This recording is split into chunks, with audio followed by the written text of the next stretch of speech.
Donc, je suis heureuse d'accueillir Nathalie Blanc, qui est chercheure au CNRS et qui est directrice du Centre des politiques de la Terre, et Cécile Renouard, qui est philosophe, je crois, au départ, et qui a fondé et qui dirige le campus des transitions.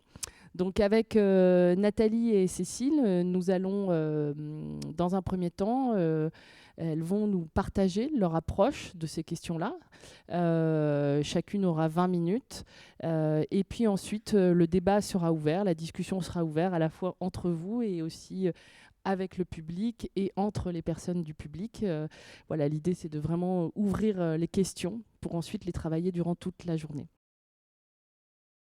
Nathalie, je vais vous donner le micro en premier. Donc, je vais vous laisser vous présenter et nous expliquer en fait ce que fait ce Centre des politiques de la Terre et quelle est votre approche par rapport à ce sujet en tant que chercheur au CNRS, comment vous travaillez toutes ces questions. Alors, tout d'abord, merci et merci à tous de vous être levés si tôt. Moi-même, j'ai eu beaucoup de mal. Donc, du coup, je suis directrice du Centre des politiques de la Terre, qui est un centre, un laboratoire hors les murs, qui regroupe des scientifiques de toutes disciplines. Alors, ça va de la géochimie, de la biologie, à l'anthropologie, aux sciences politiques, qui est entre plusieurs universités et puis Sciences Po et l'Institut de physique du Globe de Paris. Alors, sa mission aujourd'hui, c'est de créer de la recherche interdisciplinaire sur des problématiques liées à l'Anthropocène. Alors, nous, on ne parle pas tellement de transition, on parle beaucoup d'Anthropocène et on parle beaucoup d'habitabilité, ce sur quoi je pourrais revenir, puisque les prochains gros événements que nous allons organiser portent sur l'habitabilité des milieux terrestres et à quel point les modes d'habiter contemporains rendent impossible en termes de trajectoire l'habitabilité future de beaucoup de milieux terrestres. Donc ça, c'est quelque chose qu'on essaye d'évaluer, d'apprécier, de donner des indicateurs. Et encore une fois, on le fait de manière interdisciplinaire. Alors ça, c'est la partie de ce que je fais là en ce moment très immédiatement. Vous pouvez bien sûr trouver en ligne l'ensemble de ces informations. On a un site, etc. Parallèlement, moi j'ai ma trajectoire, je suis géographe, mais j'ai fait les beaux-arts avant. Donc j'ai une trajectoire entre la géographie, qui est pour moi quand même une science de la représentation, notamment au travers de la cartographie, et des sciences plus dures, plus comptables d'une certaine manière. Et depuis le départ, c'est-à-dire depuis les années 2000, je suis rentrée au CNRS en 1998, je travaille avec les artistes. Alors un premier travail au début des années 2000 dans la revue Écologie et politique sur littérature et écologie, où je disais il faut écologiser la littérature. Et ça voulait dire quoi, écologiser la littérature? Ça voulait dire ne pas refuser le contexte, ne pas être que dans le texte ou dans des textes ou un monde de textes qui se renvoient les uns aux autres. Donc ça, c'était vraiment quelque chose d'important. Et je me rappelle de travailler avec des poètes comme David Christoffel et d'autres poètes à lire des grands textes de poésie dans des contextes et dans des situations physiques extrêmement différentes pour écologiser cette poésie. Donc ça a été un travail tout à fait pionnier en France sur les rapports entre littérature et écologie. J'ai beaucoup travaillé sur les arts visuels, d'abord par formation, disons, et on a produit 3 ouvrages, un qui est en exposition au Centre Pompidou, qui s'appelle Écoplastie, c'est-à-dire l'art finalement, la plastique de l'environnement, de l'écologie, et comment des artistes très nombreux, puisque j'ai fait beaucoup d'enquêtes à ce sujet, de par le monde, essayent de s'engager dans une trajectoire écologique et de donner à leur œuvre une vraie allure d'engagement. C'est-à-dire qu'on n'a pas pris juste des artistes qui ponctuellement travaillaient sur des questions écologiques, surtout que quand j'ai commencé à le faire dans les années 2000, c'était encore pas à la mode, si j'ose dire, mais des gens qui ont développé une œuvre constante à travers les décennies sur ces questions-là. Et ils sont beaucoup plus nombreux maintenant qu'hier, mais dès les années 60, ces croisements entre art et écologie sont développés. Dans la mouvance d'influences notamment ouest-américaines et dans le sillage du mouvement pour les droits civiques. Donc ça, c'est la partie plutôt art visuel. Et j'ai travaillé beaucoup avec une association qui est connue en France et qui travaille avec le ministère de l'écologie et de la culture, qui est l'association COAL, Coalition pour l'art et le développement durable. On a eu récemment un contrat qui s'est fini et qui recommence, à vrai dire, on a été reconduit. Donc, il s'est appelé La Table et le Territoire. Et on a travaillé pendant 5 ans dans le cadre de ce contrat en recherche et en création, en recherche-création, autrement dit, sur les liens de l'art et des artistes dans les territoires pour transformer des cultures alimentaires locales. Pour donner un exemple, on a travaillé avec Campo Adentro à Madrid, qui fait de la formation au plein centre de Madrid à devenir berger pour réinventer le pastoralisme dans les montagnes espagnoles. Donc voilà, on a suivi les troupeaux, on a été voir comment les artistes forment à ce sujet-là, qu'est-ce qu'ils y mettent, comment ils réinventent localement des cultures dans les villages environnants. Donc, et ça, on l'a fait sur 7 pays de l'Union européenne, puisque c'est un contrat Europe créative, et quelque chose qui est poursuivi avec l'idée de ces pratiques artistiques, comment peuvent-elles être transformatrices à l'échelle des territoires. Donc ça, c'est vraiment quelque chose qui est important de s'interroger, comment l'art ou la pratique artistique peut être un levier de transformation territoriale. Et je crois que je vais revenir là-dessus brièvement. Plus récemment encore, là, je suis embarquée, au sens propre d'ailleurs, avec les circassiens. Donc pareil, dans un autre contrat Europe créative, on travaille avec des lieux du cirque. Je pense par exemple au Centre national du cirque de Châlons-en-Champagne, mais c'est pareil, c'est des troupes qui sont missionnées nationalement, donc les Danois avec le Festival des Arts de la Rue, la Croatie, etc. Disons que les artistes sont de plus en plus sensibles à ces enjeux, essayent d'y répondre de manière extrêmement différente de la manière dont les scientifiques pourraient y répondre. Et c'est ça qui est intéressant, bien évidemment. Et quand on essaye de voir comment les artistes répondent, et puis après, comment les artistes couplés à des scientifiques y répondent, on a des choses assez différentes. Alors, bien sûr, ça dépend de la pratique artistique. C'est vrai qu'un artiste visuel ou un littéraire ne répondra pas de la même manière qu'un circassien, dans la mesure où les circassiens, alors ceux avec lesquels je travaille, par exemple, il y a des contorsionnistes, il y a des équilibristes, il y a des clowns, ont un rapport à l'écologie qui est celui d'une conscience, mais qui s'incarne au travers des corps. Alors, dans le cadre de ce programme, par exemple, Hand to Hand, il s'appelle, on met les artistes dans des situations professionnelles de pêche, de ramassage du sel, de viticulture, et on leur demande de prendre en compte ce rapport à la terre d'une manière écologique, un rapport qui est aussi un rapport productif. Ce qui est assez intéressant d'ailleurs, parce que les artistes de la table et le territoire, qui vont être ceux également de Transformative Territories, sont également des artistes qui essayent de réinventer des modes productifs. C'est pas simplement changer et se montrer exemplaire en la matière individuellement, mais c'est essayer de réinventer localement éventuellement des filières de production. Là, je pense plutôt à Campo Adentro. Alors, du coup, et puis peut-être je passerai la parole juste après, si on parle de levier de transformation, je pense que la question des imaginaires et du déplacement est tout à fait essentielle. Je le vois à quel point on est bloqué sur les dystopies, sur des futurs catastrophiques, et c'est essentiel de sortir de ces trajectoires de pensée qui, d'une certaine manière, pérennisent le fait de la catastrophe à l'avance. Il faut absolument ouvrir les imaginaires selon des trajectoires plus ensoleillées. Alors, j'étais d'ailleurs au Festival de science-fiction qui est présidé par mon collègue astrophysicien Roland Lehoucq, et il y a tout un courant qui s'appelle Hope Punk Fiction ou Punk Science Fiction, qui est toute une science-fiction punk axée sur l'espoir, la subversion par l'espoir. Et j'ai trouvé ça, c'est un courant de très jeunes écrivains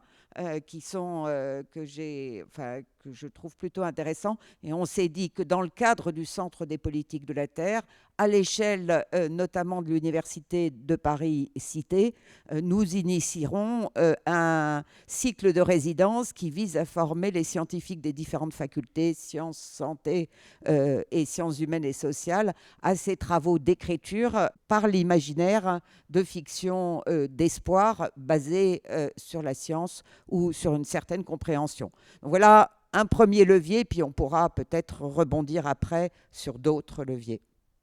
On a encore un peu de temps sur vos 20 minutes, mais peut-être j'allais proposer à Cécile, merci beaucoup Nathalie.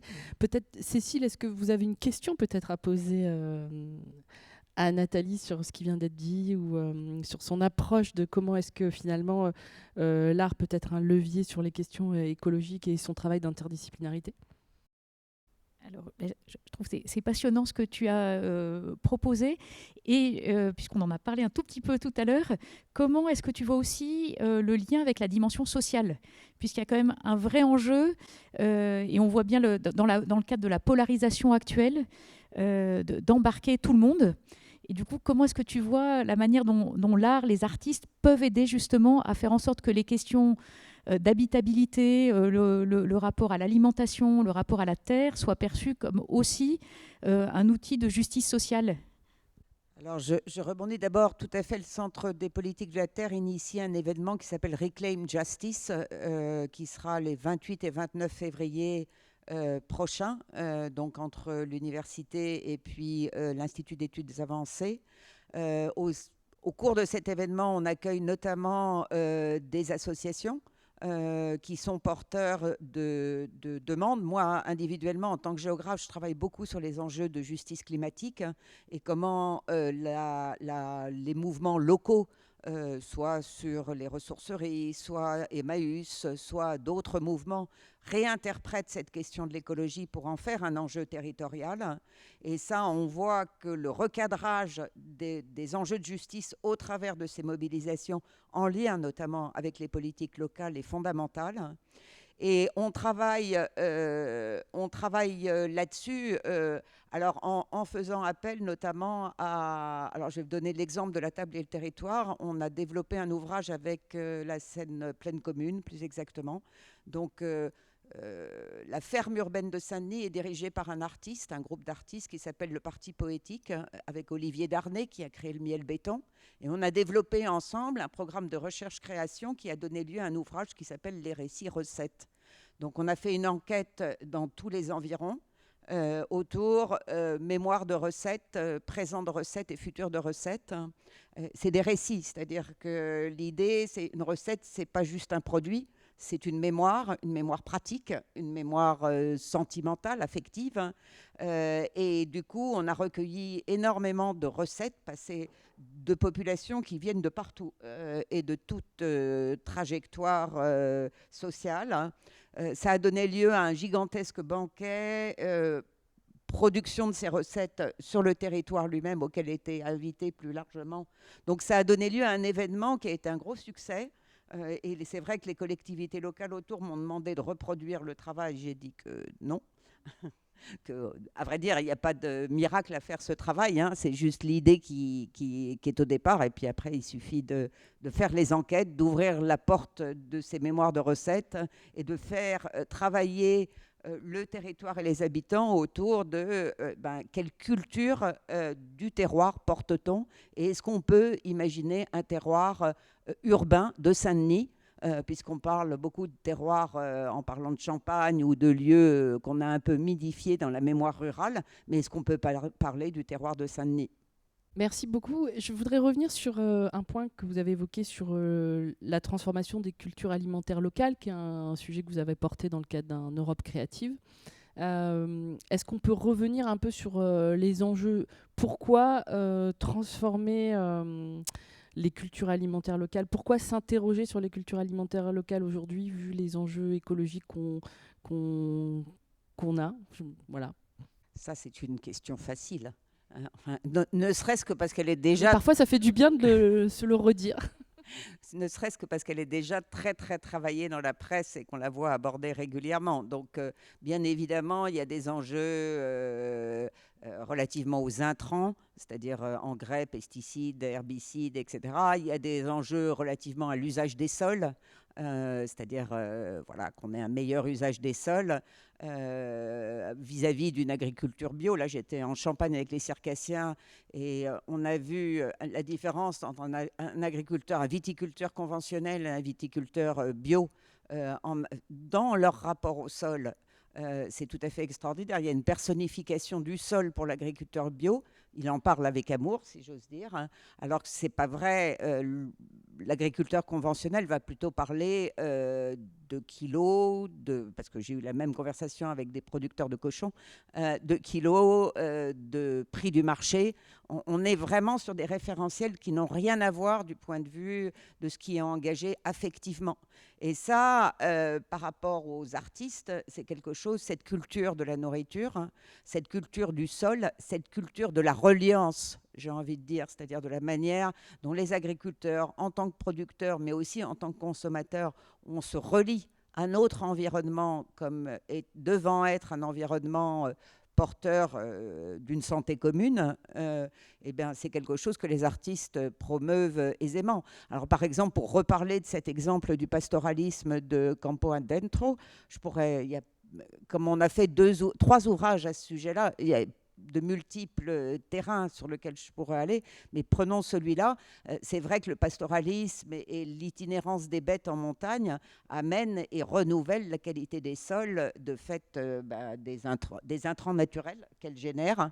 Et voilà, enfin, il y a toute une... Et puis ça réouvre les paysages. Quand je suis arrivée avec les troupeaux, au-dessus de Madrid, il y avait la police parce que, de fait, ceux qui tiennent des vaches avaient clôturé le paysage et ne permettaient plus le passage des bêtes alors que normalement ces voies devaient être ouvertes.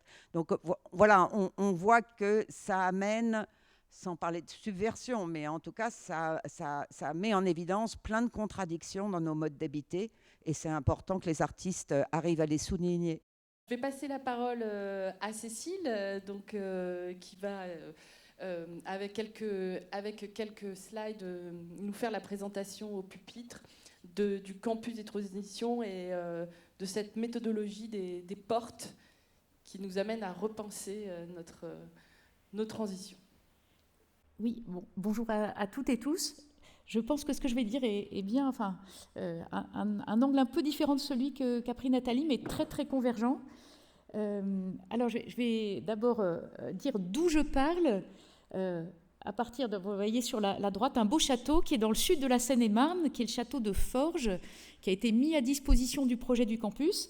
Alors, c'est un petit peu un cadeau empoisonné parce que voilà, l'enjeu, c'est d'arriver à développer ce lieu comme un écolieu, un éco-campus, de manière à essayer de favoriser la mise en transition d'acteurs divers. Et je me suis installée là, c'est la 6e année que je vis sur place. Alors, je suis un peu la vieille avec beaucoup de jeunes professionnels. On est entre 8 et 10 chaque année à être engagés pour au moins 1 an dans le projet. Puis, il y a une dizaine de services civiques et stagiaires, des bénévoles qui viennent passer un temps de 2 à 4 semaines. Et puis, on accueille des enseignants-chercheurs, des étudiants, des professionnels de différents horizons. Et voilà, notre raison d'être, c'est former pour transformer l'enseignement supérieur et les responsables d'aujourd'hui et de demain pour une transition écologique et solidaire. Donc c'est une énorme ambition avec un tout petit lieu, enfin pas si petit que ça, mais disons un ancrage très spécifique, mais avec cette idée de pouvoir aider à déployer des compétences transverses pour être à la hauteur des enjeux. Et c'est de ça dont je voudrais vous parler. Parce que en juin 2019, après une année d'existence sur place, j'ai eu l'occasion de voir la ministre de l'Enseignement supérieur et son directeur de cabinet qui nous ont dit nous, ça fait 1 an qu'on est confrontés à des demandes de la part des jeunes militants dans le mouvement pour un réveil écologique. Et finalement, vous êtes au départ un réseau d'enseignants-chercheurs de différentes disciplines. Et vous êtes hors système. Et ils nous ont dit, mais allez-y, travaillez à l'écriture d'un socle commun de connaissances et compétences pour la transition.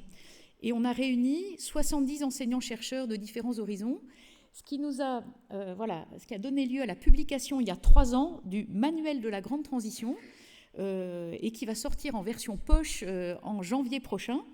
Et là, on s'est dit que pour aider des personnes à se mettre en mouvement, et je crois que ça correspond bien à ce que Nathalie vient d'évoquer, l'idée c'est de pouvoir faire un pas de côté par rapport parfois aux œillères que nous avons.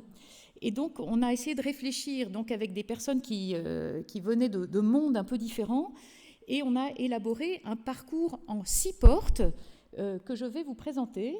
Et puis, en même temps qu'on a travaillé au manuel, on a mis en place 12 groupes de travail en se disant, mais au fond, comment est-ce qu'on intègre les questions écologiques et sociales de façon un peu plus précise dans différents ensembles de disciplines. Voilà, et pour l'instant, on a 8 petits manuels qui sont sortis sur 12 prévus. Il y en a un d'ailleurs sur art, littérature, art, design et littérature qui devrait sortir, j'espère, d'ici 1 an. Voilà. Et alors, les 6 portes du manuel, je pense que c'était une manière de nous dire comment comprendre que nous avons des portes d'entrée complémentaires dans ces enjeux de transition, et plus largement, nous ne fonctionnons pas tous exactement de la même manière, et parfois nous sommes prisonniers d'une une façon unique d'appréhender les choses. Alors, pour essayer d'inviter à passer par des portes différentes, on a utilisé les mots qui sont dans économie et écologie. Alors, vous avez les mots oikos, et oikos, c'est le diagnostic. Puis le mot nomos, nomos, c'est plutôt les normes, les métriques, les règles du jeu, les instruments de gouvernance. Et puis logos, qui correspond beaucoup à ce dont a parlé Nathalie, c'est aussi la question des mots que nous utilisons, des récits, des imaginaires, et ce qu'on peut appeler une rationalité symbolique qui complète une rationalité technoscientifique, qui est plutôt le propre de ceux qui essayent de définir un diagnostic, justement oikos, en termes de sciences du climat, sciences du vivant, qui nous aident à prendre la mesure de la gravité et de l'urgence écologique et sociale. Puis on a rajouté le mot ethos, donc l'aiguillon éthique, la réflexion sur les enjeux de justice climatique, écologique, sociale, la question des responsabilités, pour paraphraser le langage des COP, comme c'est hautement d'actualité, les responsabilités communes et différenciées des acteurs. Donc tout ça apporte ethos. Puis on a rajouté la porte praxis, l'action, les acteurs, les échelles de l'action, les enjeux de mobilisation citoyenne. Et puis enfin, dynamis, la question de la reconnexion à soi, aux autres, à la nature. Voilà, donc les enjeux d'éco-psychologie, on pourrait dire, d'éco-spiritualité au sens le plus large. Finalement, la question du sens de nos existences. Alors, sur la diapositive, voilà, vous avez les éléments. Alors, je proposais un tout petit exercice. Je pourrais vous les faire gestuer, les portes, mais je ne sais pas si j'ai le temps. Mais en tout cas, notre petit exercice, c'est de vous demander, vous, spontanément, quelle est votre porte d'entrée privilégiée dans les sujets ? Est-ce que vous êtes quelqu'un qui démarre plutôt avec le besoin d'un diagnostic bien posé pour ensuite vous mettre en mouvement ? Est-ce que c'est plutôt la porte de l'indignation éthique qui est votre moteur ? Est-ce que c'est l'enjeu de la transformation des règles du jeu, donc nomos ? Est-ce que c'est plutôt justement les imaginaires et la dimension esthétique, artistique ? Est-ce que c'est la pratique, l'agir concret ? Ou est-ce que c'est la reconnexion plus intérieure ? Du coup, quelques secondes pour que vous vous demandiez quelle est la porte d'entrée, avec l'idée qu'on a tous à passer par les 6 portes. Mais bon, voilà, on a quand même souvent une porte qui est privilégiée. Et donc, je vais nommer les portes, et puis je vous propose, quand c'est votre porte d'entrée privilégiée, de lever le doigt. Donc, quelles sont celles et ceux pour lesquels c'est la porte oikos, celle du diagnostic, qui est la porte privilégiée ? Voilà, une personne. Quelles sont celles et ceux pour lesquels c'est ethos, donc l'enjeu éthique, l'aiguillon éthique ? Il y en a plusieurs. Nomos, la question des règles du jeu, des métriques. On est moins dans le... C'est intéressant de voir l'auditoire que nous formons là. Logos, alors ça c'est pas étonnant. Il y en a certains qui lèvent le doigt. Praxis et dynamis. Alors, vous ne vous voyez pas tous, mais ce qui est intéressant, c'est que toutes les portes ont été nommées. Alors, peut-être pas nomos, pas grand monde. Mais, et donc, ça dit quelque chose des différentes portes d'entrée dans ces enjeux. Et dans le cadre de ce qu'on propose au campus, mais de manière plus large, puisque ensuite cette approche des 6 portes, elle est en Creative Commons. Donc l'idée, c'est que tous ceux... Alors, on a mis juste une condition, que ceux qui veulent en faire une affaire commerciale, qu'il y ait une redevance pour le campus, qu'il y a un modèle d'affaires absolument dramatique. Mais sinon, l'idée, c'est d'en faire des ressources qui soient appropriables, enfin mobilisables par tous ceux pour lesquels ça peut être une approche intéressante. Donc, on essaye de déployer ça de différentes manières. Alors, je vais passer rapidement sur les 6 portes. Alors, dire quand même quelque chose qui peut vous intéresser, c'est... puisque je pense que le monde de la culture, c'est aussi s'intéresser sur les compétences qu'on peut mobiliser de plein de manières différentes, c'est qu'on a essayé de montrer comment les 6 portes correspondent aussi au cadre qui est celui, vous voyez à la fois les disciplines Senge, c'est la théorie U, donc ça parle peut-être à certains d'entre vous, que quelqu'un du MIT qui avait développé une certaine approche transformatrice, et puis la conférence des grandes écoles et France Université ont aussi un référentiel de compétences sur ces enjeux de transition écologique, comment mobiliser des savoirs dans le contexte de l'Anthropocène. L'UNESCO a aussi proposé des compétences, et récemment l'Union européenne avec le référentiel GreenComp. Et ce qui est intéressant, c'est qu'on voit bien que tout ça est très convergent avec l'idée d'être à la fois dans l'acquisition d'une pensée systémique, ensuite les enjeux d'éthique et de responsabilité. Nomo, c'est l'accompagnement les changements des modèles mentaux. Logos aussi, une pensée prospective.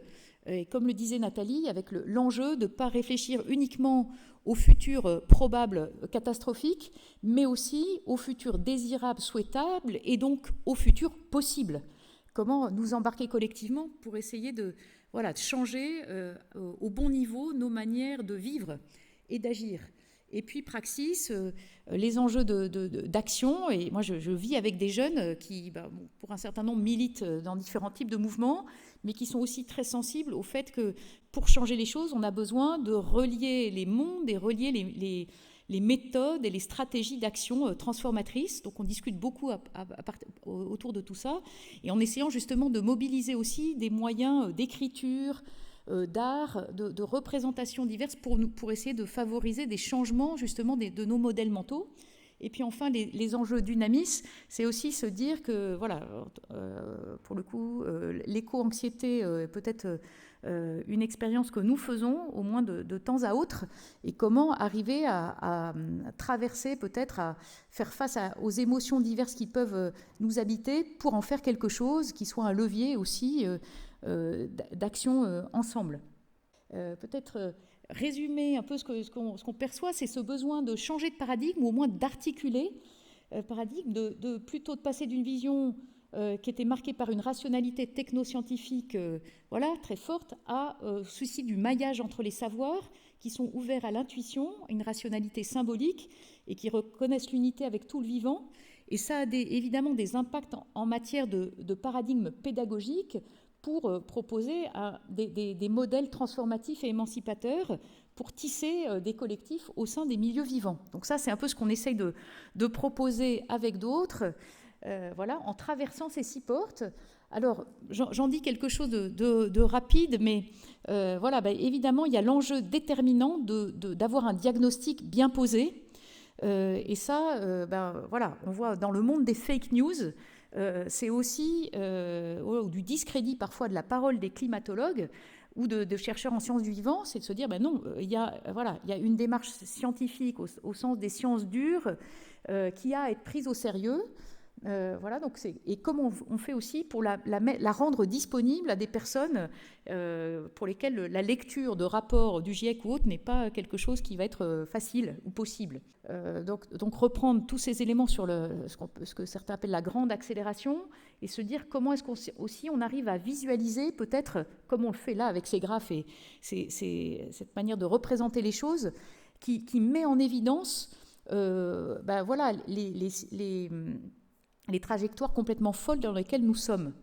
Et puis après, il y a des représentations, peut-être celle de droite du donut. Je ne sais pas si vous êtes tous familiers avec l'économie du donut telle qu'elle est proposée par Kate Raworth, qui a essayé d'articuler la réflexion de chercheurs en sciences dures sur les enjeux relatifs à la question écologique, au sens plus étroit du terme, ce qu'on appelle les frontières planétaires, et puis ce souci de relier cela aux enjeux sociaux, politiques, Et donc avec l'idée que le donut, c'est une représentation finalement dans toute cette zone verte, ce qu'elle appelle en anglais le safe living space for humanity, et pour tout le vivant, c'est un espace sûr, c'est-à-dire comment est-ce qu'on crée de la richesse, comment on les partage en respectant un plancher social et un plafond environnemental.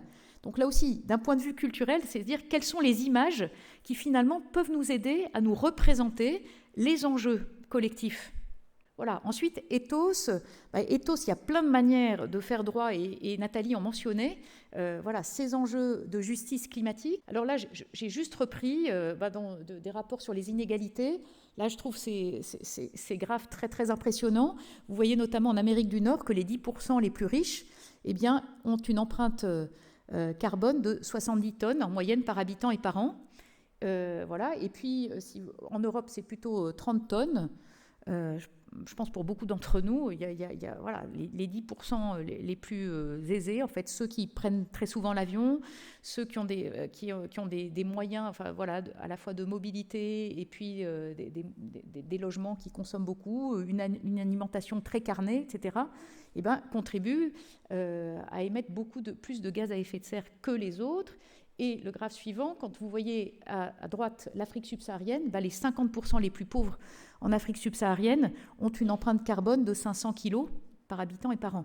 Ce qui dit quelque chose, c'est aussi une manière de se représenter les enjeux. Alors on pourrait dire beaucoup d'autres choses sur l'aiguillon éthique, mais c'est se dire quels sont des moyens de réfléchir à ce qui se passe et au fait que du coup les critères de justice écologique et climatique sont des critères auxquels réfléchir, et notamment peut-être celui de ceux qui ont la capacité à payer doivent payer pour les transformations nécessaires. Tout ça nous conduit à Nomos, comment réfléchir au changement des règles du jeu, donc qui vont de pair avec le changement des modèles mentaux. Moi, avant de créer le campus, j'avais beaucoup travaillé à partir d'enquêtes menées au Nigeria sur les effets de l'activité pétrolière sur les territoires et sur le lien social. On avait construit un indicateur de capacité relationnelle, donc un indicateur qui essaye de quantifier ce qui est inquantifiable, la qualité du lien, mais justement pour essayer de subvertir la culture du chiffre et se dire, mais au fond, et c'est ce que montraient bien nos enquêtes, en fait, on voit une détérioration du lien social, y compris dans des territoires qui sont sous perfusion des pétroliers en termes de programmes dits de responsabilité sociale de l'entreprise. Et en montrant comment c'est gravissime de voir non seulement la dégradation des écosystèmes, mais aussi la dégradation des relations au sein même des familles. Et les enquêtes qu'on avait menées montraient comment la confiance à l'intérieur des familles se détériorait en lien avec cette activité pétrolière qui entraîne des inégalités croissantes à tous les niveaux de la société. Et donc, c'est juste un exemple pour dire, Nomos, c'est comment est-ce qu'on réfléchit justement peut-être aux indicateurs qui vont nous permettre de regarder différemment ce qui se passe dans nos institutions, dans nos écosystèmes, pour pouvoir, et il y a tout un enjeu aujourd'hui de changer la comptabilité, pour pouvoir intégrer dans tous les dispositifs de gestion une intégration de la préservation, de la transmission d'un héritage et d'une planète. Les conditions d'habitabilité de la planète, ça doit se traduire dans un changement des normes et des règles du jeu. Ça, c'est un peu le cadre d'analyse que j'avais essayé de travailler pour mon doctorat. Et puis, depuis quelques années, je l'ai mis à l'intérieur du donut, c'est-à-dire qu'au fond, on ne peut pas parler de responsabilité d'entreprise uniquement sous l'angle des responsabilités sociales, sociétales et environnementales. Il s'agit bien de parler de responsabilité systémique. Tout est concerné. Quelles sont les conditions de création et de partage de la valeur économique et financière qui respectent les frontières planétaires? Et ça veut dire regarder en termes de responsabilité systémique les enjeux, les choix d'investissement, les questions de comptabilité, de fiscalité, d'écart de rémunération, et aussi le rôle politique de l'entreprise. Et quand on connaît le lobby des grosses entreprises, tout ça, si on ne le prend pas en compte, on reste, les transformations seront marginales. Alors ça, je pense pour le monde de la culture, c'est aussi peut-être se dire qu'il y a des façons d'envisager le lien entre une rationalité justement économiciste, gestionnaire, et la question d'une rationalité peut-être symbolique qui va permettre d'aider à faire bouger nos représentations collectives. Alors, déjà, je montre la manière dont Éloi Laurent propose, avec l'anneau de Möbius, une façon d'articuler les enjeux écologiques et sociaux pour dire, mais au fond, quand on a l'image du donut, peut-être qu'on ne prend pas suffisamment en compte le fait qu'il peut y avoir soit des cercles vicieux, soit des cercles vertueux, du point de vue de l'articulation entre questions écologiques, sociales, économiques. Et là, c'est l'idée que finalement, en travaillant à la réduction des inégalités sociales, on travaille aussi aux conditions d'un respect plus grand des écosystèmes. Et réciproquement, quand on travaille aux soins du vivant, en fait, on travaille aussi aux conditions du vivre ensemble et donc, a priori, à la réduction des inégalités sociales. Voilà, en tout cas, c'est une manière de représenter les choses pour avoir enclencher des spirales, on va dire, vertueuses. Et donc, tout ça conduit à un regard sur la porte Logos, donc centré vraiment sur cette rationalité symbolique et travailler sur nos imaginaires. Et là, j'ai pris un exemple qui correspond à ce que Nathalie mentionnait tout à l'heure avec les enjeux de l'alimentation. C'est au campus, on essaye justement de promouvoir une alimentation végétarienne, pas du tout pour dire qu'il faut que tout le monde devienne végétarien, mais en sachant quand même que pour transformer l'essai d'un point de vue collectif, on a besoin de manger beaucoup moins de viande collectivement, et en tout cas d'arrêter un élevage industriel absolument insoutenable. Et donc, alors je vais venir tout de suite, les cultures collectives pour la transition alimentaire. Donc ça, c'est des photos prises au campus où on récupère chaque semaine des légumes invendus, hors calibre. Et ce qui fait que, nous, on essaye c'est de l'économie circulaire. Et puis, on a des bénévoles qui aident ceux qui s'occupent de la cuisine au campus pour essayer de promouvoir une nourriture vraiment très bonne. Et puis, il y a tout l'aspect convivialité, donc l'art de la table ensemble. Et on se dit, d'un point de vue culturel, c'est absolument déterminant pour montrer que la transition écologique, c'est quelque chose qui est... c'est le soin des personnes et des relations entre les personnes et les écosystèmes, pas simplement le discours sur les normes en termes de transition n'est absolument pas suffisant. Et je termine rapidement sur la question, du coup, à partir de tout ça, de l'articulation entre les efforts d'acteurs divers. Alors d'ailleurs, vous avez la représentation que vous devez connaître de Bansky, je trouve qu'une belle image des enjeux de combat pour la bonne cause, mais avec des moyens, si possible, non violents. J'ai mis quelques exemples d'enjeux au campus, et puis je termine avec la porte Dynamis, qui est les enjeux de reconnexion à soi, aux autres, à la nature, comment se projeter positivement ensemble dans un avenir souhaitable. Voilà, c'est aussi mettre au cœur de nos préoccupations les liens de multiples manières. Et donc, je pense que ça rejoint beaucoup tout ce que vous faites les uns et les autres. Donc, je vais terminer là-dessus. Merci beaucoup, Cécile, pour cette approche très éclairante des 6 portes. Peut-être je vais proposer à Nathalie de rebondir ou de vous poser une question. Oui, merci beaucoup, Cécile. C'est vrai qu'on se connaît, pour le public, on se connaît déjà. Donc, et pour le coup, c'est vrai que ce que vous développez au campus de la transition est très lié à ce château, à cette localisation particulière qui, effectivement, vous rayonnez dans les environs. Mais si vous aviez à développer des expérimentations socio-écologiques territorialisées dans d'autres territoires, comment imagines-tu, au-delà de la question de la formation, que vous procéderiez ? On a essayé cet été de dessiner notre vision 2030. Et on se dit qu'effectivement, à l'origine de la création du campus, il y avait, pour moi, l'expérience au Nigeria notamment, d'être face à des élites cosmopolites, que ce soit nigérians, anglais, français, dont je me disais, en fait, ils ont des mêmes repères culturels, même si ensuite ils appartiennent à des cultures différentes. Mais au fond, il y a des repères communs, et ils ont, pour un certain nombre, perdu le sens du contact avec leur territoire. Et donc l'idée pour le campus de s'ancrer dans un territoire, c'était de se dire, en fait, c'est déterminant, si on veut changer les choses, d'avoir ce sens des spécificités. Et je pense pour toi, géographe, ou pour d'autres, c'est dire, comment la transition, parfois, c'est pris de manière très, très hors sol. Donc, comment est-ce qu'on s'ancre dans les territoires ? Et du coup, là, on s'est dit que notre vision 2030, ce serait de pouvoir créer un réseau de lieux qui ont un peu ce même souci d'un développement à la fois territorial, multi-acteurs, multi-échelles, qui essayent de faire des choses de manière extrêmement locale. Et je racontais tout à l'heure en arrivant en voiture qu'on essaye de travailler avec la mission locale de Montreux, parce qu'il y a le gros enjeu de ne pas être, comme disait l'un d'entre nous au début de l'aventure, on ne veut pas être les bobos qui s'amusent au château. Voilà. Et du coup, on est à 3 km de la ville haute de Montreux, où il y a 2 fois le taux de chômage national. Voilà, c'est très multiculturel. Et je trouve une belle image, je pense qu'il va parler à certains d'entre eux, enfin peut-être à nous tous, de ce qu'on essaye de faire. C'est l'année dernière, au mois de mai, on avait pendant la même semaine 30 étudiants d'un cours de l'ESSEC, d'une chaire sur la transition, et mon cours est un des 3 cours obligatoires de la chaire, donc ils étaient en immersion pendant une semaine à Forges, et on avait en même temps, pendant 3 ou 4 jours, des jeunes de la mission locale de Montreux. Et donc, il y avait à la fois des programmes séparés, et puis pour les repas, pour des temps de travail de la terre, on était ensemble. Et puis moi, j'ai une image alors, voilà, qui me reste dans le cœur, c'est le baltrade qu'on avait fait l'avant-dernier soir. Tout le monde dansait ensemble. Et c'était génial. Et c'était vraiment quelque chose de la joie d'être ensemble, de danser. Voilà, tous les clivages qu'il pouvait y avoir, tout le monde était heureux.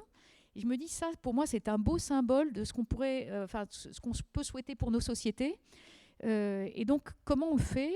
On ne sait pas très bien, si ce n'est de se dire de travailler avec des acteurs dans les territoires, justement, des acteurs du monde de la culture, du monde social, éducatif, d'essayer aussi avec des élus, quand on peut, des responsables associatifs. On a pas mal de liens avec le monde des collectivités territoriales via l'INET à Strasbourg. Il y a 2 fois par an, je crois, il y a des ateliers qui viennent au campus et on va aussi à Strasbourg.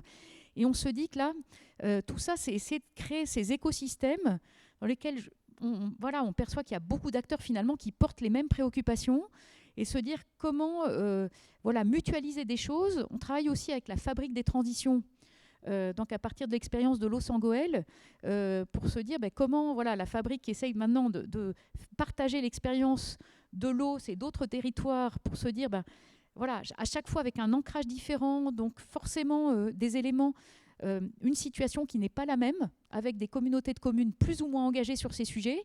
Comment est-ce qu'on peut essayer, en même temps, à chaque fois, de ne pas tout réinventer, mais de transmettre un peu des expériences, et puis de s'entraider. Et donc, nous, on se dit qu'on peut peut-être partager l'expérience du campus. On a déjà des jeunes ou moins jeunes qui sont venus au campus, soit comme bénévoles, soit pour des formations, et qui essayent de développer des lieux un peu similaires dans d'autres régions de France. Et puis on est en lien aussi avec, notamment en Belgique, en Suisse, il y a des universitaires qui se disent mais ça serait quand même super d'avoir un peu l'équivalent du campus. Et on se dit que ce maillage territorial, la petite expérience qu'on a de lien entre acteurs, on a envie d'essayer de se dire il n'y a pas forcément une méthodologie en tant que telle, mais peut-être certains éléments. Et notamment, on voit bien que l'approche des 6 portes, finalement, elle est assez puissante pour embarquer des gens qui viennent de différents horizons et qui se retrouvent, qui se sentent assez à l'aise avec cette manière de naviguer d'une porte à l'autre. Moi, je voudrais justement revenir sur cette question de la méthodologie. Moi, je monte des programmes de formation au design, à l'innovation par le design responsable. Et je me suis également formée au biomimétisme et au design inspiré par la nature. Et donc, je remarque hier, le département de la Manche évoquait la méthodologie qu'ils ont mis en place sur les communs. Moi, ce que je vois dans les 6 portes, c'est parce que là, on peut se dire les 6 portes, c'est vachement global comme approche, c'est très transformatif d'un point de vue systémique et tout. Moi, j'y vois plutôt une méthodologie qu'on pourrait mettre en place. Je trouve qu'il y a une espèce de convergence en ce moment des méthodologies, que ce soit nous, les gens du design, les gens des communs, et vous, votre approche des 6 portes. Il y a presque une universalité de méthodologie qu'on est en train de déployer et qui permettrait concrètement à l'échelle des acteurs culturels ou des collectivités de mettre en place des méthodes pour développer les projets dans un processus qui les amènerait à la transition. Et, c'était un peu la remarque que je me faisais, c'est pas vraiment une question, mais oui, ça peut être une question, mais j'ai l'impression aussi que l'enjeu de tous ces sujets que vous abordez, c'est aussi de dire c'est global, mais ça peut être mis en pratique dans votre quotidien. C'est aussi une façon d'être dans un projet, d'être productif En fait, c'est une méthode qui nous permet de repenser notre production. Complètement. Et par exemple, on accompagne l'université de Cergy depuis 3 ans sur la mise en transition. Au départ, c'était de l'école de CY Tech, qui est l'école d'ingénieurs, mais qui travaille en lien avec d'abord une partie qui s'occupe d'économie et de gestion, et puis avec CY, l'école de design, et justement, et avec lesquels on travaille très bien ensemble, parce qu'ils sont très à l'aise aussi avec cette approche des 6 portes. Et effectivement, elle peut être prise, ça peut être une vue très, très, un peu grand angle et très large, mais c'est aussi un outil qui est intéressant sur des tas de projets, des tas d'approches. Quand il y a quelques années, quand on présentait le manuel et le fait de pouvoir jouer avec ces 6 portes et de dire c'est pas seulement on part d'oikos et on arrive à dynamisme, mais vraiment on peut le prendre un peu dans tous les sens. Rémi Beau, qui est aussi un philosophe qui s'occupe de toute la question des philosophies, des rapports sensibles à la nature, il avait pris l'exemple du mouvement des Gilets jaunes pour relire le mouvement des Gilets jaunes avec les 6 portes et en montrant comment, mais finalement, ce mouvement-là nous permet de nous poser des bonnes questions sur l'articulation entre les enjeux écologiques et sociaux, et avec différents angles. Donc tout ça pour dire qu'effectivement, et puis on avait d'ailleurs hésité quand on avait écrit le manuel à prendre l'approche des communs comme le fil conducteur, et on s'était dit que ça risquait peut-être d'être... c'est une approche qui est de plus en plus partagée, mais voilà, on s'était dit c'est peut-être un peu trop technique. Voilà. Nathalie, vous vouliez rebondir. Des bonnes passerelles. Oui, c'est vrai que là, je travaille beaucoup avec le mouvement pour les savoirs engagés et reliés, qui est un mouvement de chercheurs et d'acteurs des territoires à l'échelle nationale, promouvant d'autres liens au monde non académique. Et on va faire un gros événement normalement en octobre. Le lieu est encore à déterminer pour relier justice environnementale, justice sociale, justice écologique, et de faire un gros événement sur 3 jours autour de ça. Et c'est vrai que les entrées qu'on privilégie, c'est aussi celle de la Convention citoyenne climat, puisque j'avais été chercheur au sein de cette convention. C'est plutôt des entrées très concrètes, se loger, se nourrir, se déplacer, etc. Des entrées avec le «se» qui évoque la possibilité de se projeter individuellement en tant que sujet politique à l'intérieur d'une problématique. Et du point de vue, moi, de la méthodologie, c'est vrai que j'ai été assez convaincue par cette capacité à entraîner des personnes qui ne sont pas formées sur un plan plus intellectuel ou plus académique à ces questions-là. Donc voilà, c'est quelque chose qu'on va poursuivre et ça permet de confronter, par exemple, sur se nourrir, qu'est-ce que ça veut dire, qu'est-ce que ça entraîne, comment ça invite à se projeter, la transformation de la manière dont on se nourrit tout à chacun, qu'est-ce que ça veut dire en termes de distribution, en termes de consommation sur le territoire. Et du coup, c'est des perspectives plus intégrées. On a produit un texte qui est en ligne et en open access qui est sur l'habitabilité des territoires et qui va donner lieu à un programme de recherche action à l'échelle nationale dans les prochaines années. Et c'est vrai qu'on est sur des entrées où on invite les personnes, que ce soit des artistes, des acteurs des territoires, à se poser des questions très ancrées dans cette question de l'habitabilité très concrète de chacun des territoires. Alors c'est probablement effectivement mon travers de géographe qui m'invite à avoir une approche assez empirique. Merci. Merci. Bonjour, Hélène Fribourg, directrice culture dans le département de la Gironde. J'ai une question sur les imaginaires. On a lancé ce qu'on a appelé une politique croisée culture-environnement et on essaie de travailler vraiment à cette question de faire infuser dans notre politique publique toutes les questions, enfin la prise en compte de la transformation nécessaire. Sur la partie éco-responsabilité, transformation sur la mobilité, sur les économies d'énergie, la dépense carbone, on voit à peu près comment on peut agir. ça ne veut pas dire qu'on y arrive, mais bon, on voit à peu près. Mais sur les questions des imaginaires, c'est beaucoup plus délicat. La question de la libre expression des artistes est évidemment quelque chose d'incontournable. Mais dès qu'on aborde la question, et notamment on travaille ça avec nos partenaires région, IDAC, IDAC c'est notre agence culturelle, DRAC, la ville centre, Bordeaux, la métropole, on sent qu'il y a une frilosité certaine d'aborder le sujet, et j'avoue qu'on ne sait pas exactement comment s'en saisir. Pour ne pas imposer, ne pas être dans la commande, et ce qui nous semblerait assez contre-productif, mais arriver à valoriser cette transformation par les imaginaires qui, moi, me semble absolument indispensable. Je peux rebondir sur une expérience qu'on a eue avec Future Earth, qui est un think tank international qui porte sur les questions d'anthropocène de manière large. On a fait un workshop à partir de l'ouvrage, je ne sais pas si d'aucuns d'entre vous le connaissent, de Kim Stanley Robinson, qui était d'ailleurs au Festival des Utopiales à Nantes, au Festival de science-fiction. Et il a écrit un ouvrage qui vient d'être traduit en français, qui s'appelle Le ministère du futur ou quelque chose comme ça. Et on a fait ce travail lors du workshop en disant, vous pouvez imaginer n'importe quel futur. Voilà, chacun était invité à penser un futur, mais sans le rendre, sans le partager avec les autres. En revanche, ce qu'il était invité à partager, c'est comment, à partir d'aujourd'hui, on pouvait, quelles étaient les étapes de la transformation vers ce futur désiré.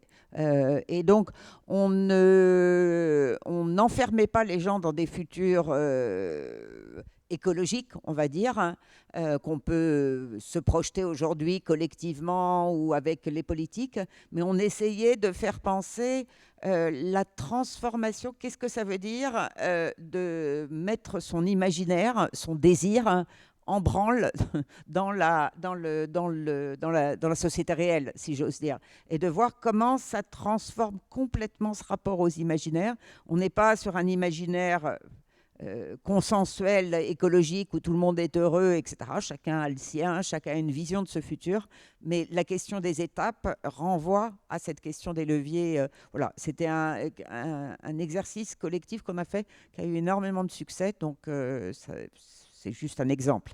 Vos deux interventions et un peu l'expérience qu'on a au campus, j'ai l'impression qu'il y a aussi le fait de se baser sur des expériences concrètes qui sont finalement déjà une manière de se représenter ce que pourrait être un futur souhaitable, mais qui est déjà vécu par des collectifs qui essayent d'autre chose. Alors, bon, nous, on est au campus, dans le réseau des écolieux, là, le lien avec la coopérative Oasis et autres. Il y a 1200 écolieux répertoriés en France, avec des gens qui essayent de se mettre dans des dynamiques de sobriété heureuse, conviviale, solidaire, avec le souci justement de ne pas être dans des bulles isolées, mais d'essayer de mailler avec les territoires. Il y a tout aussi ces réseaux de tiers-lieux. Et là, pour prendre alors, deux exemples extrêmement concrets, aussi pour rebondir sur ce que tu disais, alors, on doit essayer justement d'avoir une nourriture végétarienne. On vit dans un château pas chauffé depuis 4 ans. Enfin, on a une chaudière à bois bûche maintenant. Mais c'est amusant parce que depuis 4 ans, pour essayer de favoriser l'acceptabilité entre nous d'une vie avec beaucoup moins chauffée, on a appelé Opération Sibérie ce que nous vivons. Avec humour, et il y a une petite équipe chaque année. Alors on dit, ça y est, novembre arrive, l'opération Sibérie redémarre. Donc tous les nouveaux, tout le monde se réunit pour se dire, on n'est pas tous égaux par rapport au froid. On n'a pas tous la même capacité de résistance. Il ne s'agit pas de jouer aux super-héros, mais comment on arrive, alors, si l'expression que vous préférez, il vaut mieux, comme avait dit un responsable de rénovation des bâtiments, il avait dit, il faut chauffer les fesses et pas la messe, ou chauffer les corps plutôt que les espaces. Enfin, en gros, l'idée, comment on se réapproprie un rapport sobre au chauffage, notamment quand on est dans des immenses bâtiments. Et quand on le fait avec humour, en fait, y aurait beaucoup à faire pour solliciter des artistes pour qu'ils viennent voir ce qui se passe dans ce genre d'initiative et en rendre compte de manière qui permet l'humour, aussi qui dit quelque chose. Parce que nous, on est à quelques kilomètres là où on est, de gens qui sont dans la précarité ou l'exclusion énergétique. Donc nous, la sobriété énergétique choisie par ceux qui sont en bonne santé, qui peuvent le vivre, qui sont ensemble, qui le font avec joie, qui mangent des gâteaux pour se réchauffer, enfin voilà, il y a des tas de choses. C'est autre chose que les personnes isolées qui subissent ça de plein fouet. Et donc là, il me semble qu'il y aurait plein de choses à faire pour que des artistes soient incités à pouvoir développer des imaginaires à partir de toutes ces expériences. Et il y a plein de choses de différents ordres sur où se déplacer différemment. Voilà. Je me permets d'intervenir là-dessus parce que moi, je travaille en design fiction, donc une méthode qui s'appelle donc le design fiction, le design prospectif, et qui justement est une méthode qui permet aussi de travailler sur les imaginaires et sur les futurs proches. Le principe, c'est de travailler avec des équipes de créatifs, des artistes, des chercheurs en sciences sociales, et de réfléchir sur un territoire. Par exemple, on a travaillé sur Trignac, qui est une petite ville à côté de Saint-Nazaire, qui est une ville en déprise foncière, qui a vraiment une problématique de vouloir attirer, de reconstruire la ville, de la redynamiser, avec un maire qui a une vision très très forte sur la question écologique et qui veut en faire un territoire exemplaire sur ces questions-là. Et donc on est allé travailler où l'idée de cette méthode, c'est identifier les signaux faibles, les signaux forts du territoire. Donc identifier que par exemple il y avait des pratiques artisanales autour des bateaux, autour de la terre, de la terre qui pouvait être utilisée pour faire de la fabrication, et à partir de là rentrer dans une dynamique d'idéation qui permet d'imaginer un futur proche et de créer des scénarios, ce qu'on appelle des artefacts, c'est-à-dire de produire quelque chose. Ce quelque chose peut être une œuvre d'art, peut être un journal, peut être une émission de radio fictive, peut être un film, un documentaire qui nous montre, fictionnel, qui nous montre le futur de ce territoire. Nous, en l'occurrence, mes étudiants ont fait un journal. Et ce journal, avec plusieurs articles, qui dit, 2042, la ville de Trignac est devenue le territoire de la biotech, le territoire de l'économie circulaire, et qui raconte en fait ce qui s'est passé, etc. Et cet artefact est mis en débat, et c'est là l'intérêt de la méthodologie, avec les habitants, les élus, le monde économique, pour les faire réagir. Et du coup, ça peut être positif, négatif, mais ça permet d'embarquer le territoire sur des scénarios et de les faire réagir et de finalement aussi décloisonner et donner une envie, donner des projections que les gens imaginent leur territoire différemment et de façon positive. Et ça, c'est une méthodologie, le design fiction, qui fonctionne très bien aujourd'hui sur des enjeux d'imaginaire de territoire et qui peut tout à fait mobiliser des artistes et des créatifs. Et vous avez beaucoup de documentation là-dessus, donc je vous invite à regarder ça. Sophie Latapi, service culture et sport du département du Lot, donc un département très rural.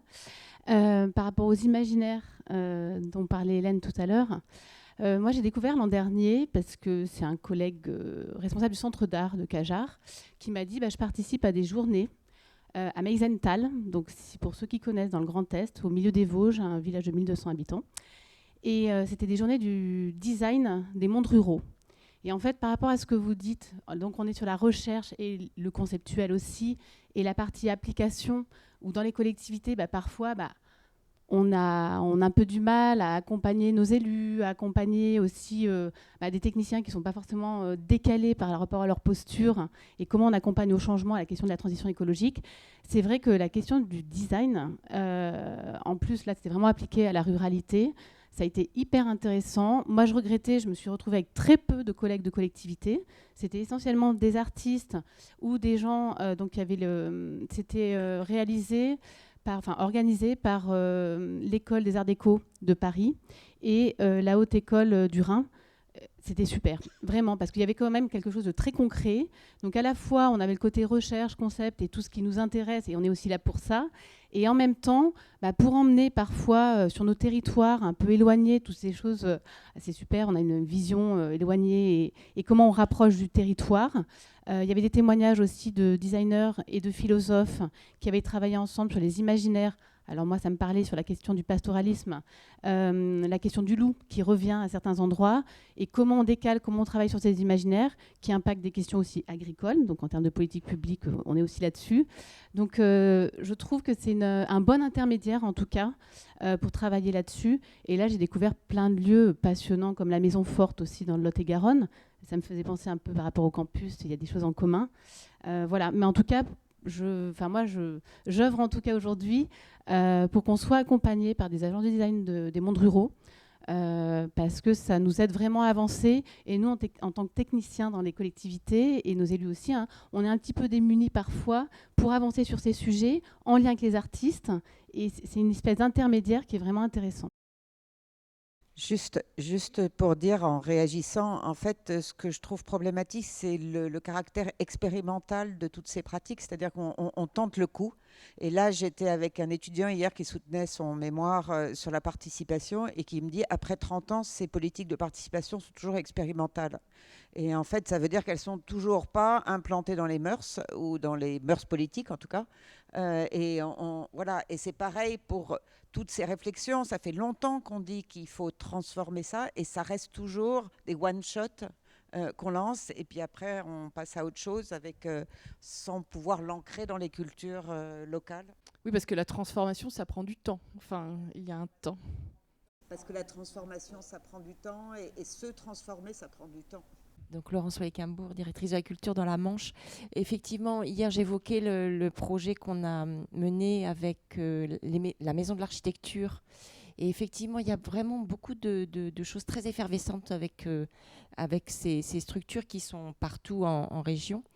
Et nous, on s'est heurté à un moment donné. Donc il y a eu tout un travail de design, de prospection aussi sur le devenir d'un château, mais qui finalement, ce que je disais hier, a posé des tas de choses sur l'alimentation, la mobilité, comment retrouver les usages, etc. Reprendre finalement possession aussi du territoire et du patrimoine. Et on voulait aller plus loin, et nous, on est resté au milieu du gué. Et ça reste une frustration, mais il faut le relever le défi. C'était que ces architectes et designers accompagnent dans une deuxième phase ce travail jusqu'à la concrétisation d'éléments, de mobilier. Par exemple, au milieu du château, il y avait ce qui devient une cour du village, un espace public du village, on va dire. Donc, il y avait des tas de choses à imaginer. Et en fait, on a buté sur la question juridique. Comment accompagner le projet sous forme d'une AMU, d'une assistance à maîtrise d'usage. Et malheureusement, après, pour des raisons financières, ça a bloqué. Mais je pense que d'un point de vue marché public, juridique, machin, c'était pas simple. Et voilà, on a encore ce défi à relever. Et donc, je pense qu'il y a aussi des leviers qu'il faut qu'on fasse éclater, enfin des bulles là, juridiques et tout ça, qu'il faut pour arriver à concrétiser. Et c'est vrai, je suis tout à fait d'accord, il faut qu'on passe par l'action, démontrer des petites choses des fois, mais qui sont extrêmement riches parce qu'elles ont tellement de valeur qu'elles sont signifiantes, quoi.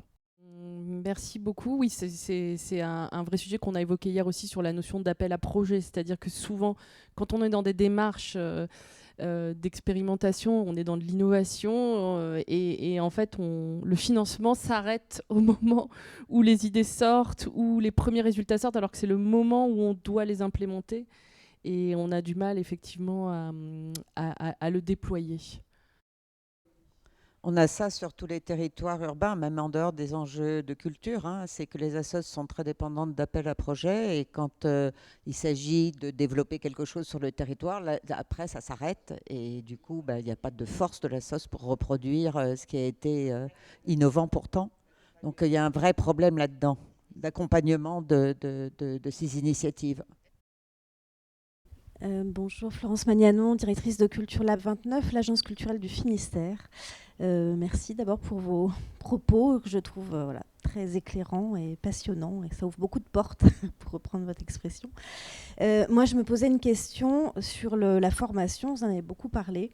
sur la formation continue et initiale des professionnels de la culture. Si je prends mon parcours, je pense qu'il est celui de pas mal de gens dans cette salle, mais moi j'ai une formation de lettres, direction de projet culturel, et je tente de rattraper un peu les choses sur la culture scientifique, que j'ai très peu. Donc on a beaucoup aujourd'hui de ressources, de formations possibles sur la transition écologique, mais voilà, peu de connaissances fondamentales sur la culture scientifique. Et je me demandais si aujourd'hui, dans les formations initiales des jeunes professionnels futurs de la culture, il y a aujourd'hui vraiment des éléments de connaissances fondamentales sur... voilà, madame, vous êtes géographe. Dans le milieu culturel, je pense qu'aujourd'hui, on mixe de plus en plus des profils. Moi, je vois dans mon équipe, j'ai une personne que j'ai recrutée qui est elle aussi géographe et en aménagement du territoire. Et ça apporte vraiment beaucoup de choses, mais j'ai l'impression que c'est encore assez rare. Et voilà, il me semble qu'il y a vraiment un enjeu, encore une fois, sur la nouvelle génération qui va arriver, à croiser davantage les connaissances, en fait. J'ai fait de la formation aux arts déco pendant plusieurs années, des cours théoriques sur pas mal d'heures. Alors c'était biodiversité, acidification des océans, enfin tous les aspects durs, entre guillemets. Et c'est vrai qu'il y a une vraie appétence pour ça. C'est vraiment intéressant. Je leur avais demandé de faire un projet artistique à partir de ce qui était sorti, de ce qu'ils avaient digéré, en fait, parce qu'il y a une question de digestion de ces connaissances qui sont assez loin de leur background. Et j'ai eu des très beaux projets, enfin vraiment magnifiques, notamment le souffle, la respiration, enfin bon, vraiment des très beaux projets.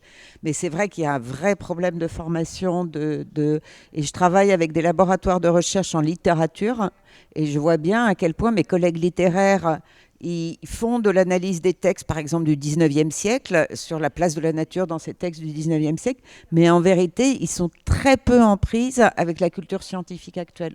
Et il n'y a pas tellement d'ouverture, en fait, j'ai envie de dire. Donc, bon.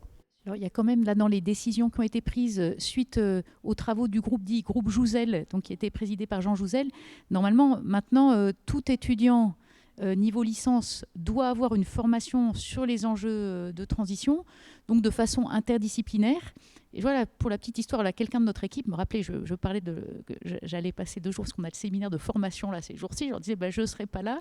Il me disait, mais tu sais qu'on a une formation là pour l'équipe des arts déco, des profs des arts déco, sur les 6 portes justement, avec le souci d'essayer de nourrir pour donner des ressources qui leur permettent ensuite, eux, dans leurs enseignements, d'essayer d'avoir justement des moyens de transmission, alors sans avoir des gens experts forcément des sujets plus relatifs aux sciences dures, aux sciences du vivant, mais quand même d'avoir un minimum. Et je pense que alors il y a la fresque du climat et l'ensemble des fresques qui se développent aujourd'hui sur plein de sujets, quand même des façons d'essayer de favoriser des ressources pédagogiques et des jeux qui sont déjà des éléments de sensibilisation, qui ne sont pas suffisants, mais quand même qui donnent des éléments. Et puis de voir comment, là, cette formation des profs, normalement, tous les nouveaux maîtres de conf, tous les doctorants doivent être formés aux enjeux de la transition. Donc après, c'est comment ça se fait, comment ça va être mis en place. Mais au moins, le fait qu'il y ait cette demande maintenant de la part du ministère, bon. C'est très peu pour l'instant. C'est très peu d'unités d'enseignement, très peu d'heures, et on a un problème de financement des heures supplémentaires par ailleurs. Enfin, le concret du concret. Mais je crois que maintenant, la bonne nouvelle, c'est que pour déposer un titre, une certification chez France Compétences, on a l'obligation d'intégrer dans son cursus des modules. Mais on sait que souvent, on reste à des stades sur l'éco-conception, sur des enjeux très techniques, et pas sur vraiment une approche stratégique de la transition. Mais c'est vrai que moi, je rejoins ce que vous disiez, madame. C'est-à-dire que ce n'est pas seulement savoir comment faire la transition, c'est une question de culture scientifique plus largement. C'est-à-dire, par exemple, les chaînes écosystémiques du vivant, c'est intéressant.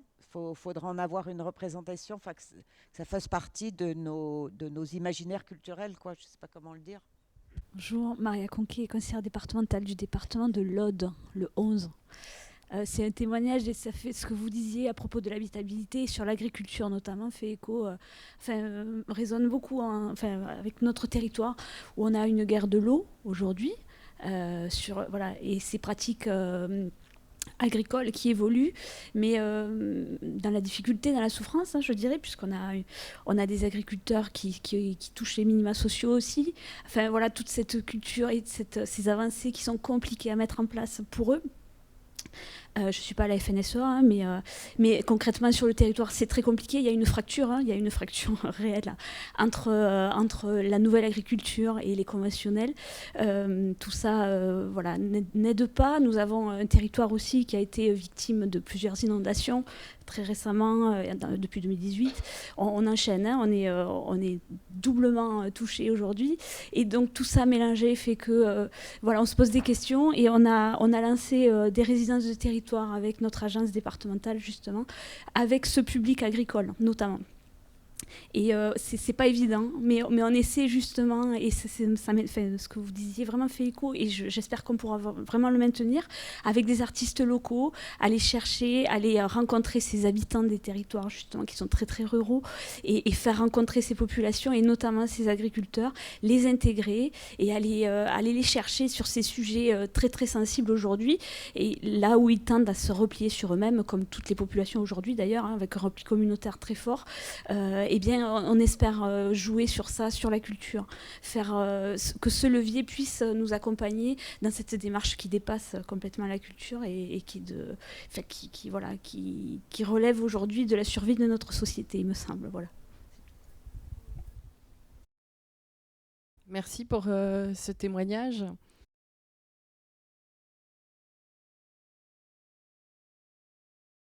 Bonjour, Caroline Melon, je suis autrice et metteur en scène, compagnie de Chair et d'Os. Je voudrais juste dire qu'on est plein d'artistes à adorer qu'on nous passe des commandes. Et que vraiment, c'est pas... Non, mais c'est vrai parce que c'est super important. Il y a plein d'artistes qui n'ont pas envie de ça. Et c'est en effet important de respecter cet endroit de la liberté. Mais sur ces sujets-là, il y a plein d'artistes qui sont au contraire... pour moi, la commande, c'est aussi un ensemble de règles du jeu. À partir du moment où elle est construite ensemble, de manière conjuguée et assumée par tout le monde, c'est pas un problème. Donc au contraire, n'hésitez pas avec les artistes qui vous entourent à passer des commandes. Enfin, à leur poser la question s'ils seraient d'accord en tout cas. L'innovation sous contrainte, on dit dans l'innovation, on dit l'innovation sous contrainte. Mettez-nous des contraintes et on va faire preuve de créativité. Merci, bonjour. Tout d'abord, bravo pour vos projets, vos démarches et vos réflexions. C'est assez inspirant. Pardon, je suis François Benaïm, chorégraphe et également membre du Syndéac qui est invité à ces rencontres. Tout d'abord, peut-être une petite réflexion sur la question des imaginaires. Effectivement, il y a une sorte de bataille à gagner là, peut-être. Mais vous l'avez dit un tout petit peu, ce sera sans doute une bataille qui ne pourra pas se gagner sans justice sociale. C'est-à-dire que ces imaginaires-là, ils ne peuvent pas être que l'apanage d'une petite catégorie de personnes. Et donc, voilà, vous avez insisté là-dessus. Je voulais rebondir sur ce point. Et j'avais peut-être une question. Nous œuvrons, nous aussi, artistes du domaine public, et vous, acteurs des politiques culturelles, artistiques, publiques. Et donc, nous sommes tous liés à des évaluations. Et bien souvent, ces évaluations nous imposent des injonctions, sont des freins finalement à la transformation. Et même le Syndéac a édité un petit livre en parlant plutôt de mutation écologique. Donc ces injonctions-là sont bien souvent des freins. Et donc je voulais peut-être vous entendre sur cette question de l'évaluation, selon vos expériences, et peut-être nous en dire quelque chose et peut-être des pistes qui pourraient ouvrir vers une évaluation plus vertueuse, plus engageante. Voilà. Je veux bien en dire un mot parce que je travaille beaucoup là-dessus. Au départ, c'était l'évaluation des effets de l'activité de multinationales dans les pays du Sud sur les enjeux de développement territorial. Mais du coup, j'ai travaillé avec des doctorants dont certains étaient diplômés de l'ENSAE, donc très bons en économétrie. Et on disait, mais comment est-ce qu'on fait pour essayer de sortir justement de cette focalisation sur les chiffres mais qui reste quand même malheureusement voilà, une injonction. Nous, on ne nous arrête pas de nous demander au campus, mais dites-nous vos impacts, et il faudrait qu'on fasse la massification là, en permanence, alors que pour nous, l'essentiel, c'est une dimension qualitative. Alors, je trouve quand même que je vois des choses un peu bouger, y compris dans le monde, alors, qui est pour nous aussi très important, celui du mécénat et du soutien de la part de fondations, d'associations et autres. Il y a toute une réflexion dans ces fondations par des gens qui voient bien les limites de ces exigences à l'égard des tas d'acteurs, à chaque fois nous donner des chiffres comme quoi, voilà, plus c'est gros, mieux c'est. Et se dire, en fait, il y a autre chose à regarder. Et donc, il me semble que insister sur justement la mise en récit des initiatives qui ont lieu, donner à voir justement une approche qualitative et pas seulement quantitative, c'est absolument déterminant. Et ça, c'est un vrai objet de plaidoyer à avoir pour que dans les exigences, que ce soit des bailleurs de fonds et autres, on fasse entrer une évaluation qualitative aussi bien que quantitative. Et moi, je me souviens des discussions avec... on m'avait demandé d'intervenir justement pour une autre association dont les bailleurs de fonds étaient présents pour que je parle de notre indicateur de capacité relationnelle, qui est justement une façon de subvertir un peu la culture du chiffre. Et en fait, les bailleurs de fonds demandaient à cette association et aux dirigeants de l'association d'expliquer les crises auxquelles ils avaient auxquelles ils avaient fait face, et en disant mais c'est évident que les évolutions dans les associations ou chez d'autres acteurs, c'est pas des processus linéaires. Et que forcément, il y a des crises, c'est ça dans toute institution.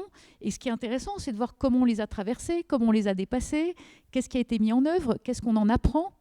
Et du coup, là, je me dis, il y a vraiment peut-être à partager aussi des référentiels d'évaluation qui permettent de regarder autre chose que des aspects purement quantitatifs. Et c'est pour ça que nous on essaye, là on en parlait hier, pour se dire par rapport à la manière de rendre compte, par exemple pour le campus, de nos impacts, pour nos formations, d'essayer peut-être de le faire en lien avec les SIPORT, et puis on est le référentiel Calliope, là, je pense pour ceux qui connaissent. Alors, du coup, là aussi, de se dire comment est-ce qu'on utilise Calliope, là, puisqu'on doit demander aux gens qui viennent dans nos formations s'ils sont contents ou pas, mais en fait d'essayer de poser des questions qui nous permettent aussi de montrer autre chose que juste... je suis satisfait, puis te dire, on va publier 90% des gens qui suivent les formations sont contents. En fait, c'est pas très intéressant. C'est de se dire qualitativement qu'est-ce qu'il en ressort. Donc, c'est pas, j'ai pas la solution, mais en tout cas de dire, de lier le quanti et le quali, ça me paraît absolument clé. Une des pistes, c'est aussi, souvent, on se dit qu'une des pistes, c'est de travailler en amont des projets à la co-construction de ces indicateurs avec excusez-moi le mot, les usagers finaux, enfin les bénéficiaires finaux des projets, de co-construire avec eux les indicateurs avant, en fait, peut-être aussi. Bonjour, Margot Robillard, je travaille à la Société des Nouveaux Commanditaires. Donc c'est une association qui regroupe des médiateurs partout en France qui sont des professionnels de l'art contemporain et qui accompagne des groupes de citoyens, de citoyennes à passer commande d'une œuvre d'art à un artiste ou une artiste. Et donc, en fait, on voit que dernièrement, depuis quelques années, il y a de plus en plus de commandes qui ont justement pour sujet toutes les questions écologiques. Et donc, je pense que c'est aussi une forme de réponse d'avoir un artiste qui va justement... se saisir de questions qui sont posées directement par des personnes de la société. Donc voilà, c'est une forme aussi, je pense, de réponse comme les vôtres, comme plein d'autres. Il y a aussi les nouveaux commanditaires de la science.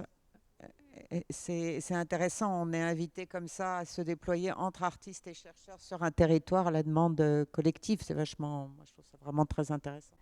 Odile Petermann, ex-DAC en Moselle et en Isère. Et aujourd'hui pour le CFEDEM, donc Rhône-Alpes, comme bénévole trésorière. Moi, je repars avec deux choses. C'est sur la réinventer des modes productifs. Vous avez évoqué, mais on n'est pas allé plus loin. Et ça m'aurait intéressé. Donc, j'aimerais creuser ça. Et puis, sur les indicateurs, je trouve très intéressant de de réfléchir à des indicateurs qui soient des indicateurs, j'allais dire positifs, quoi. De dire, ben voilà, quand on parle de transition, on est plutôt sur des indicateurs de baisse. -2, -2, -2. Et comment on peut inventer des indicateurs de +2, +2, +2. Voilà, c'est un petit peu ces deux réflexions que j'ai envie de, voilà, de partager. Merci, merci beaucoup. Je trouve que c'est chouette de terminer sur cette notion de +2, +2. Quelle est la richesse en fait que l'on crée en fait et que l'on a envie de créer pour notre planète. Merci beaucoup à Cécile et à Nathalie.